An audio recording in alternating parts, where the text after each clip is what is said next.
Hi guys, आज हम बात करने जा रहे हैं बेलेबल सेक्शंस पे। अगर किसी व्यक्ति के ऊपर किसी दूसरे व्यक्ति द्वारा फर्जी घटना दिखा के कोई एफआईआर लॉन्च करा दी जाती है बेलेबल सेक्शंस में, तो उसमें क्या करना चाहिए। इससे रिलेटेड अगर आपको कोई भी क्वेरी हो तो आप मुझे कमेंट में मेंशन कर सकते हैं, आई रिप्लाई।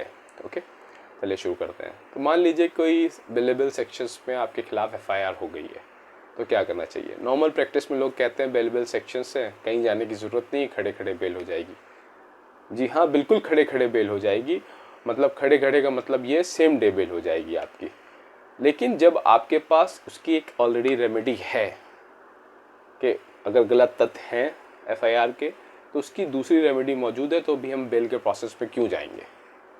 हम सीधे ऑनरेबल हाई कोर्ट जाएंगे, हम ऑनरेबल हाई कोर्ट की शरण लेंगे और वहाँ पर अपनी पिटिशन अंडर सेक्शन 482 सीआरपीसी दाखिल करेंगे और प्रेयर करेंगे कि इस एफआईआर को क्वैश कर दिया जाए। फॉर द क्वैशिंग ऑफ एफआईआर हम लोग अपनी पिटिशन सबमिट करेंगे।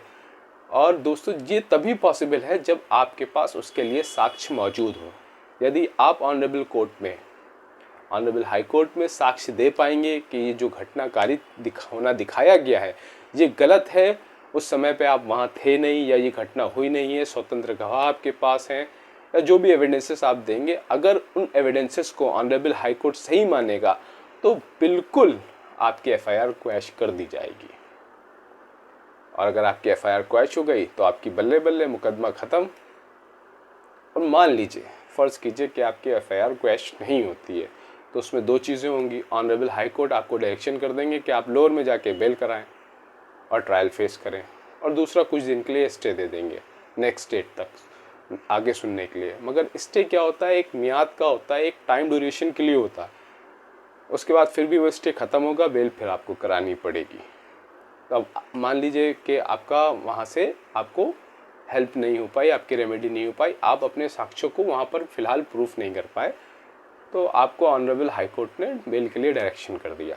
अब आपको लोअर में आना है और अब बेल अप्लाई करना है और सेम डे बेल हो जानी है, क्योंकि बेलेबल सेक्शन से इतना परेशान और घबराने की बात नहीं है। अब आपकी बेल हो जानी है। अब क्या है, अब नॉर्मल प्रैक्टिस लोग बताते हैं कि भाई बेल करा ली है, अब ट्रायल फेस करना है। नहीं, अभी ट्रायल की फेज, अभी प्रोसिक्यूशन एविडेंस पे नहीं जाएगा, अभी आपके चार्ज फ्रेम होंगे। अंडर सेक्शन 240 सीआरपीसी में आपके चार्ज फ्रेम होने हैं।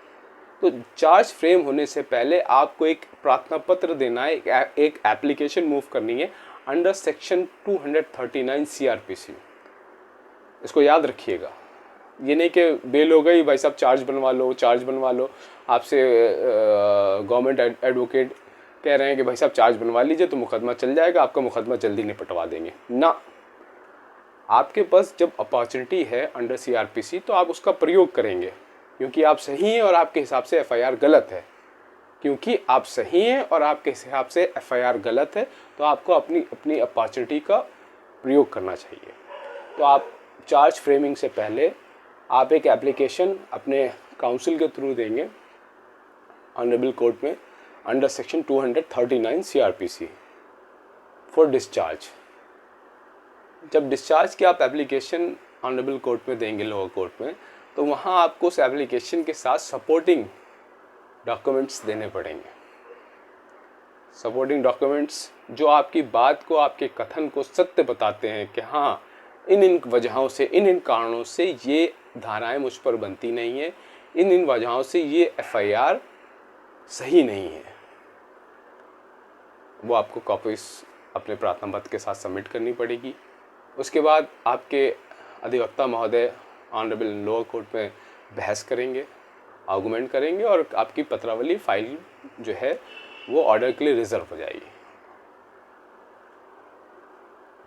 उसके बाद ऑनरेबल कोर्ट उसके ऊपर ऑर्डर कर देगी। अगर आपके तथ्यों को सही समझेगी ऑनरेबल कोर्ट, तो आपको डिस्चार्ज कर देगी। डिस्चार्ज कर देगी तो इसका मतलब काम ख़त्म, आप बरी हो गए, आपके ऊपर चार्ज बनता ही नहीं है, चार्ज फ्रेम ही नहीं हो पाए। तो ये आपकी रेमेडी हो गई अंडर सेक्शन 239।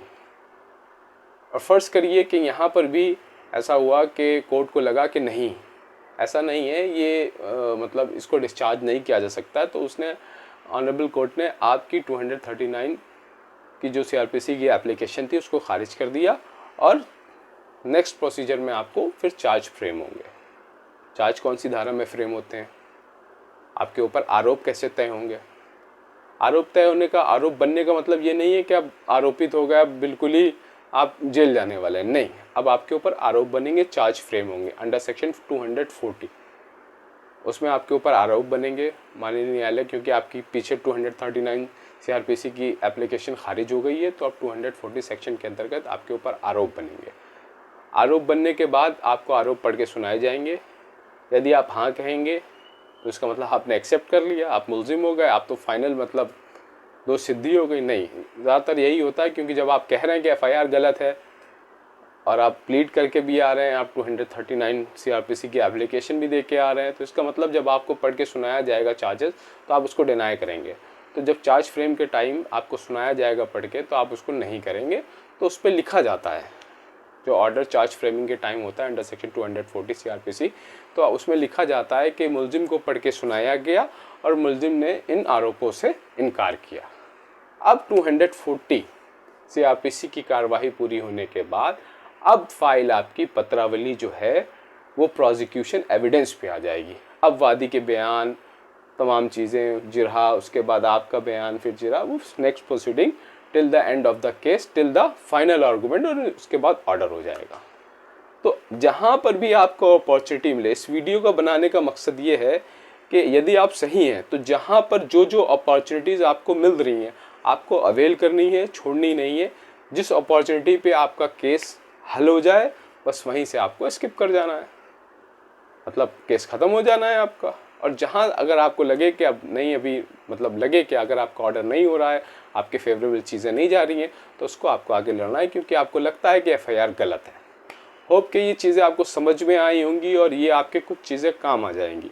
क्योंकि पिछले वीडियोज़ में मुझे कुछ कमेंट्स आए मुझे पर्सनल के, उनको बड़ी हेल्पफुल वीडियो लगी है, उनके कुछ जानने वाले थे जिनको इस चीज़ की नीड थी, कुछ ऐसी चीज़ें उनके साथ फर्जी एफआईआर दर्ज हो गई थी।